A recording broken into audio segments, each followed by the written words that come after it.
Welcome to Racing Green Live from Earthfest 2024. Today, our guest host, Chloe Tuck, explores sustainable urban mobility with Georgia Yexley and Caz Conneller of Loud Mobility. The conversation covers empowerment of women in society, the broader impacts of accessible transport on urban communities, and strategies for pushing sustainable transport into the mainstream.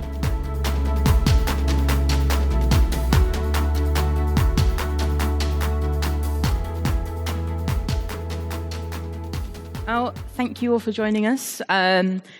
We're here on Racing Green Live, doing a live podcast recording with the brilliant Georgia Yexley and Caz Conneller from Loud Mobility. We're going to be talking all things micromobility, being women in this space and kind of making an impact in the community that you're in. So yeah, Racing Green is all about accelerating environmental change in people in those space. And I think these two ladies that are appearing today are very much pioneering forward some important things that we need to be listening to. Quickly, I'll introduce myself. I'm Chloe Tuck. I work in Enviro, which is a sustainability communications business, all about storytelling and pushing the agenda forward for sustainability. I'd like to start off, Georgia, talking to you. Could you maybe give us a little bit about the ethos of Loud, how it started up, and your background in bringing that to life? And then we'll move on to when Caz comes into the equation. Yeah, for sure. And Caz is very much a part of that story and about the coming to life of the ideas. So probably a quite natural segue to pass over. But yeah, thank you for such a kind introduction as well. That's so sweet.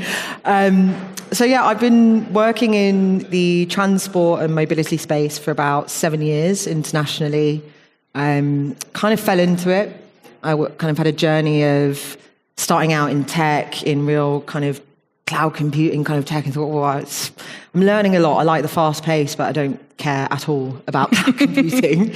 I'm sure lots of people do, but it just wasn't my thing.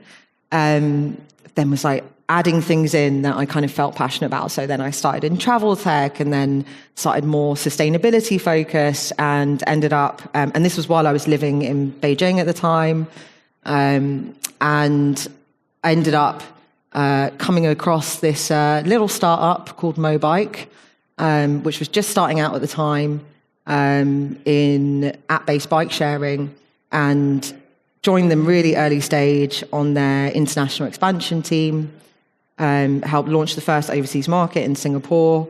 And in the year, it was 2 years that I was there, but within the year, it was the fastest growing unicorn ever of any sector.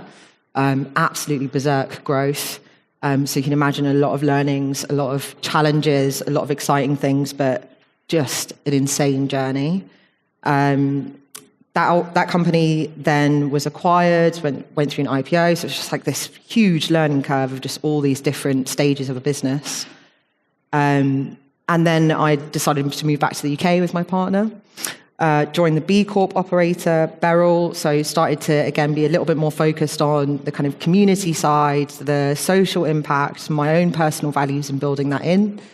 Was with them for 2 years, then joined Tier, and was with them for 2 years. So my former role was general manager at Tier. And then I went through a lot of life change. I lost a very close friend. I got a ADHD diagnosis at the age of 31, and I really had to take a step back and assess, how am I showing up in this sector and how am I contributing and is it aligned with my values? So I decided to take a career break, which people that know me find it very funny that my attempt at a career break ended up with me founding Loud Mobility. And part of that was, during the career break, I was really intentional about conversing and spending time building connections with people who had shared values and liked exchanging on ideas about how you can bring more value out of this sector. And Caz was one of those people. And we met for the first time. We had brunch like round the corner from here, Coal Drops Yard. A mutual friend who's now a strategic advisor of ours introduced us and was like, you guys are just going to get along like a house on fire. And lo and behold, it sounds like a joke. I always say it sounds like we've made this up because we're like two women working together in this sector, but we met on International Women's Day. Love it. Had brunch. And then it was snowing and we went on a bike ride and e-scooter ride around King's Cross. just like had the best time. We're like, okay, this is vibes. We're going to do some stuff together.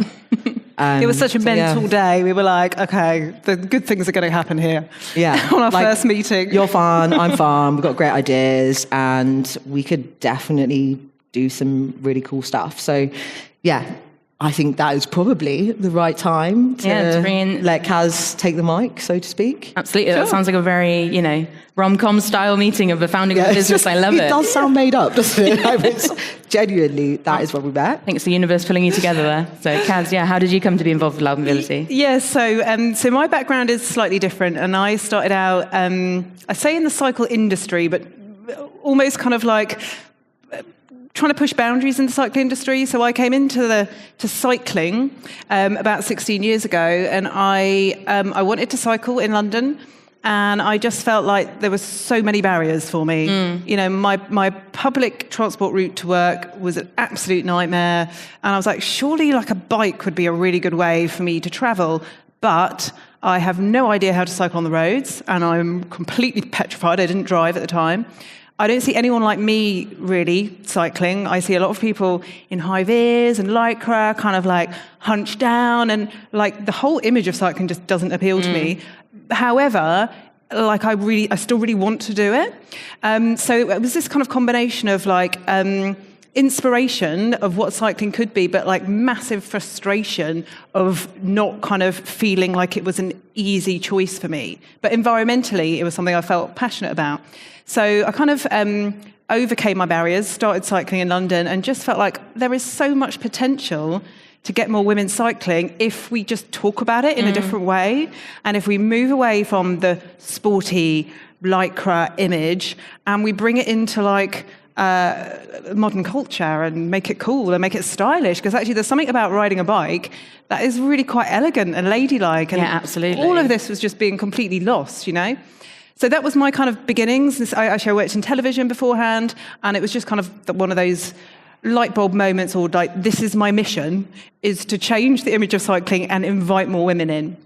So I founded a business called Cycle Chic, which has been running for 16 years, and that was exactly a mission-led business to get more women cycling, and an online retail business selling accessories, and really tapped into a niche, and quite quickly could see that the demand was there. So I've been kind of working on that mission, like I say, for 16 years, and then I got to a point where I was like, okay, this is good. There's been some progress, but there's still a massive minority. Cycling is still not a mainstream mode of transport, and that women still have so many barriers. And this is where electric bikes started to sort of come into my world, and I could just see that there was massive potential for electric bikes to enable so many more people to cycle. It was inspired by my customers. So many of my customers at Cycle Chic were starting with electric bikes, switching to electric bikes, and were telling me these stories of what an enabling mode of transport it is for them. So it was about this time that I was kind of having, right, I need to do something different, need to change things up.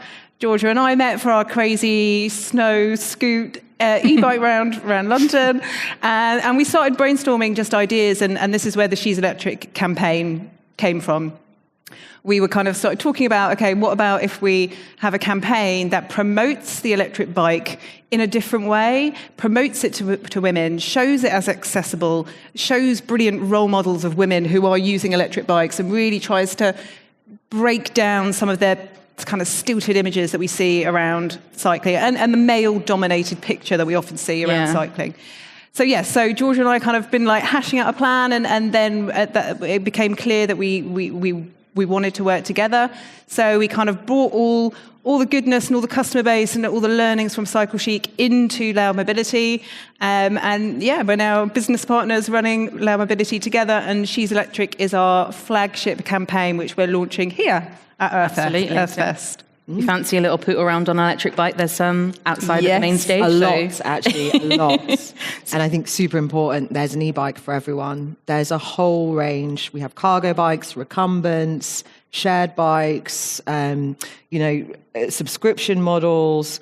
There's so many different ways to get into it. There's something for everyone. I think that's a really critical part of what we're trying to showcase in She's Electric, is that there is a community here, there's an option, and then creating that supportive and just like warm environment just to try them and not have any pressure or any expectation, but just wanting you to have fun and have an enjoyable experience. Absolutely. I'd be really interested to touch on some of the issues that you see that are specifically around women getting into this space. Like, a word I came across when doing a bit of research was a mammal, which is a middle-aged man in lycra, right, which might be what we all kind of associate with the cycling world, especially in London. So, I was quite intrigued because I think from the outside looking in, sometimes you think, oh, it's a bike, it's accessible to anyone. What are some of the challenges that women specifically face? Well, I think I would even broaden it to the transport system as a whole. Because She's Electric is our flagship campaign. At Loud Mobility, our mission is to raise the volume of joyful, sustainable journeys. So that's all encompassing across walking, wheeling, cycling being at the top of the hierarchy, but also across public transport and moving towards options that are right for you. And I think we're in a stage right now, particularly in the UK, where our transport system as a whole has been built around the needs of cisgender white males. There is so much evidence to support that we are not supporting the needs of women and how we travel and what our needs are in our day-to-day experiences of the places that we live. We need radical change in our transport systems to make them more conducive, not only from a gender lens, but also across all protected characteristics. If you take an intersectional view into the gender lens, as soon as you look at race, ability, class, background, nationality, you get less and less and less access. You get less and less and less support. So it's been really important for us in this campaign that's focusing towards cycling to do that in a way that is thinking about that intersectionality, that is representative across broad representation of who women are and what their needs are. Not what we've seen in particular, I think, in the e-cycling space is in the limited areas where you do see women represented, it's kind of one of two tropes: an older woman who's got mobility challenges, or a young woman who's like, "Isn't it amazing? I can pick up the kids and the shopping." And like, we've absolutely included both of those two representations, but we're also considering mobility challenges at every age. We're considering women who want to e-cycle for adventure and to go and explore the world. Women who are cycling from all different religious backgrounds, all different body shapes, and just really diversifying the way that we're representing. But I think what's really important is that we're doing this as a behavior change campaign, not from the toxic paternalism behavior change of like, oh, you women, you need to change how you're doing things, but actually behavior change in terms of adapting the way that we cater towards the needs of women. So there's three parts to that. There's capability, opportunity, and modeling. So the role modeling we've talked about, but the capability and opportunity are really critical aspects. Giving women information, giving them warm and welcoming environments, creating community, creating connection, and then opportunity. We are so lucky to be supported by so many incredible cycling brands and organizations like LCC, Pedal Me, Swap Fiat, Lime. We're working with tons and more are coming on board. It's a collaborative approach to give that easy, low barrier option and opportunity just to try them. And all doing that with a sense of fun is enough of a good outcome. Yeah, I love that. We just want you to enjoy it. And that is a really important motivation for people to change their transport habits. Like, if you enjoy it, you're more likely to do it. Oh, absolutely. And I think that's something we often forget in the more serious sustainability and progression conversations, that ultimately, like, we all live in to have a bit of fun in our lives. And I think you bring that through a lot of the joy fun is enough. In, the colourful bikes and accessories that appeal to a wide range of people. And like, wanting a bright coloured bike or like something that goes with your style is an absolutely reasonable request to have. Like, I don't know, we all have our own way of expressing who we are, and like why it's accepted with driving, right, with cars, that you're going to pick something that's in your style and that there's this kind of design element and representation and extension of yourself. The cycling space has so much more to offer in terms of diversity of style and unique design and unique ways of kind of moving around, that we want to show people that that's an aspect of the joy that you can experience in connecting with it. Completely. And I think, what I've learned through Cycle Chic, by in a sea of what was kind of cycling accessories that were practical, black, waterproof, we stepped outside of that and just did helmets in all different colours. And, it's a simple thing, but people are attracted to aesthetics. So, yes, we want to change transport habits, but part of that is just like appealing to people with something that's desirable and that's cool. And there's such innovation in the electric bike sector at the moment. It's a really interesting time. And if we can get that balance right between a vehicle that is practical and does help you get to work, do the school run, whatever your needs are, and a vehicle that you fall in love with, like that's the key to adoption, is addressing those two kind of needs.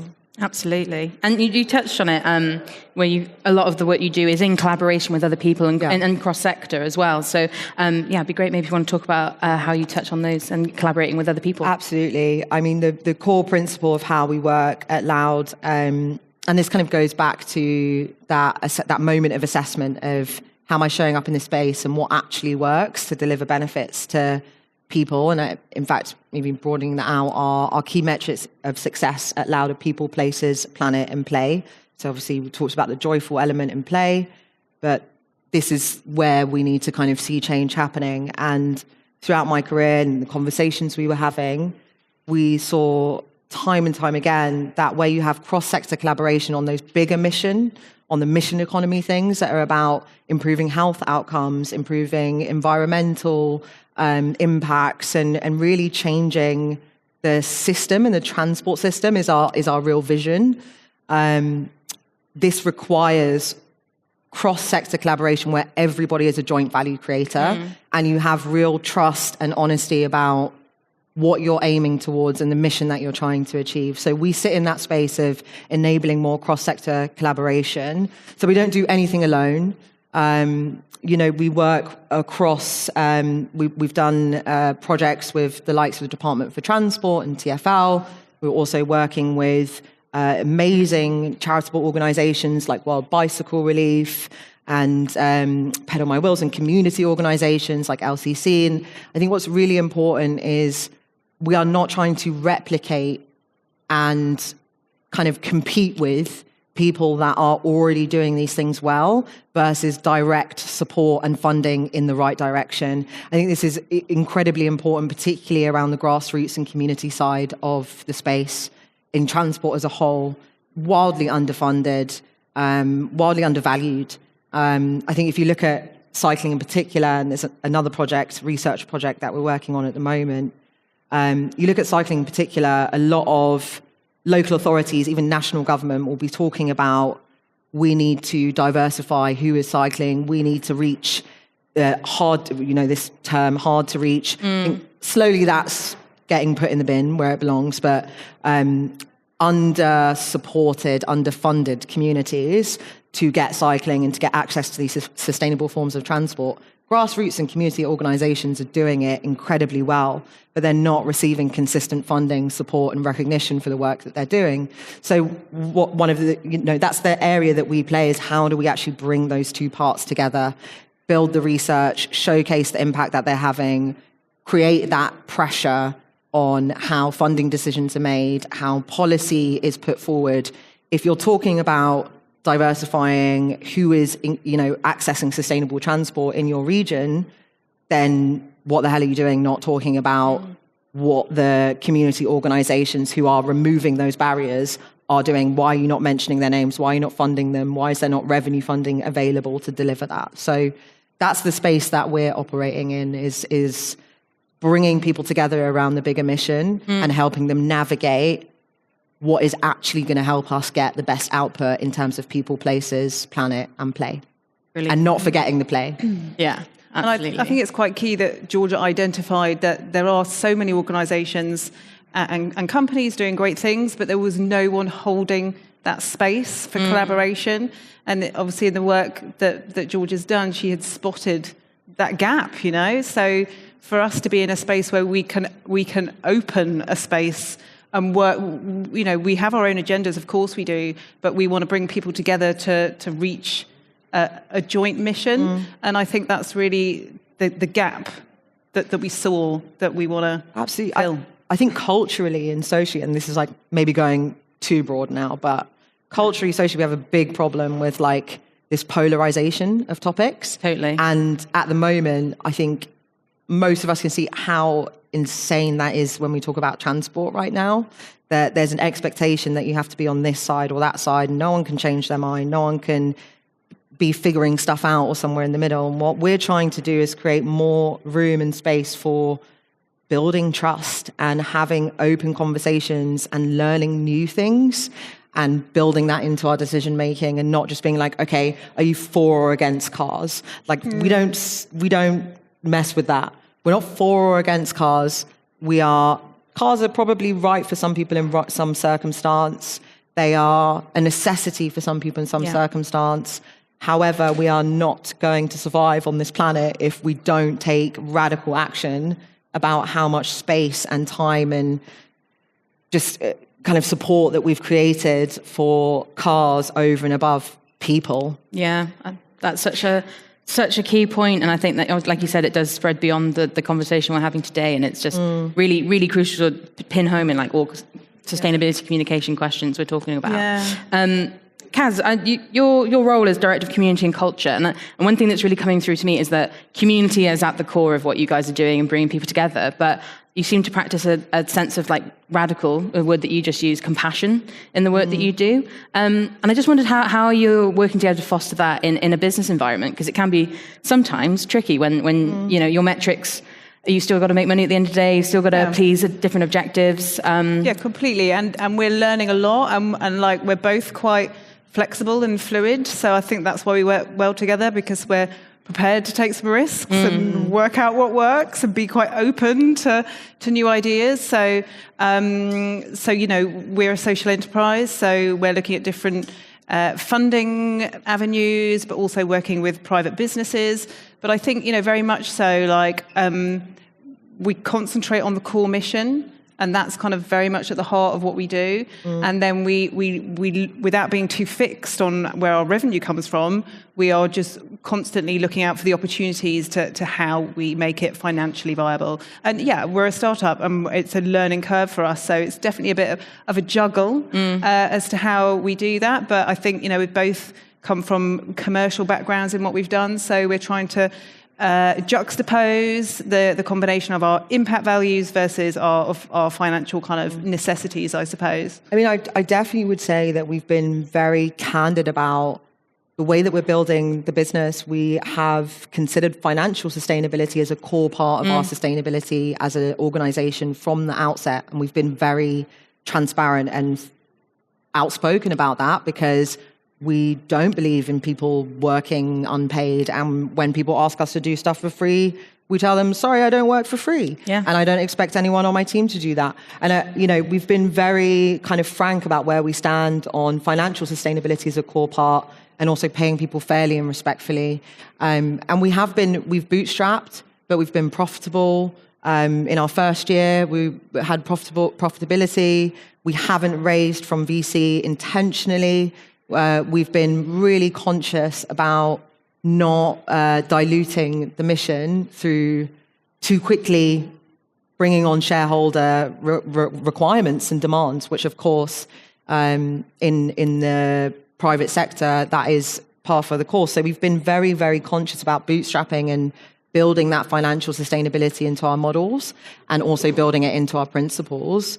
But yeah, I think that, not to overuse the word, how we navigate that and how we navigate that with each other and with our team and with our partners is that radical candor and just being upfront and honest and saying, being willing to say, actually, we don't have the time to do this, or actually, I don't think that this project is right for us because it doesn't actually make it easier or lower barriers from our assessment. Like, having that ability to just have that radical candor and honesty, if anything, it helps us build more trust and more collaboration across those networks, because people will come to us for truth. And that's been like a real important aspect to the way that we communicate. On our articles of association, it's led by a quote from my great-grandmother on my mum's side.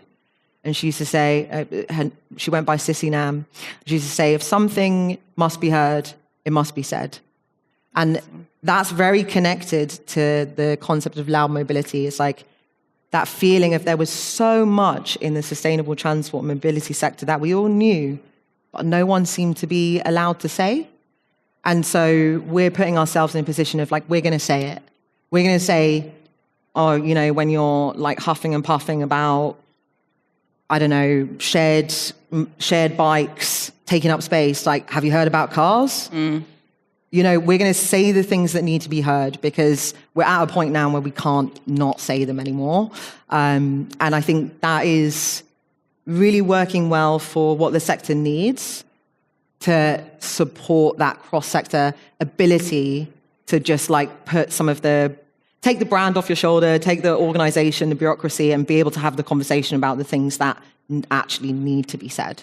You know, that's brilliant, and I love in your articles of association that you've got the words of your matriarch in there. I love that. Must be. I mean, that speaks to a female-led business for me. That all over it. I love that. So as we're coming into our last few minutes, wondered if you'd like to kind of give us a bit more of a deep dive into the She's Electric campaign. I know you're launching a new website. How can people find out, and how can they get involved? Yeah, great, thank you. So the She's Electric campaign, and again, as Georgia said, we're saying the things that need to be said. There's been a gender gap in cycling. There's a gender gap in micromobility. Like, it's not getting any smaller. So this is what we're addressing, because this mode of transport has the potential to be mainstream. And we're talking about less cars. And, you know, my vision for the future is just a mix of electric bikes, electric scooters, eventually, hopefully, and all this innovation that can come in that area.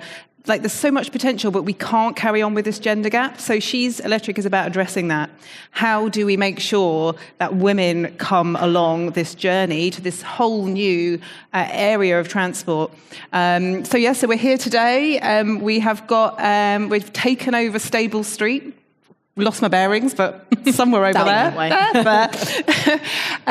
We've got about 20 electric bikes, all different shapes and sizes. We've got loads of great guys who are brands that we're collaborating with, and it's off-road track to come and try a range of e-bikes. We've got helmets, we've got people giving out advice.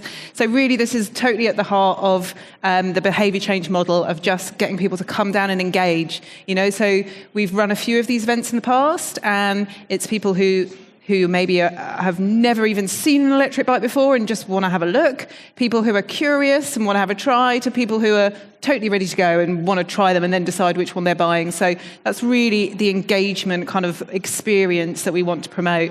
We've also got our She's Electric role model gallery on some recycled pallets outside the expo, and we've got a little stand, or quite a big stand actually, in the expo with some of our team to come and chat to. We've got some accessories. So it's a real kick-off for us. We launched our website today, which is really exciting, our Loud Mobility website. She's Electric. She'selectric.org. There we go. Yeah, I want to get one of these t-shirts after.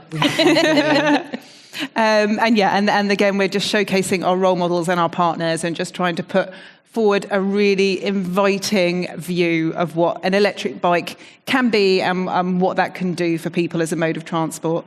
Come and get involved. I think it's super important to say as well, like, we're centering women.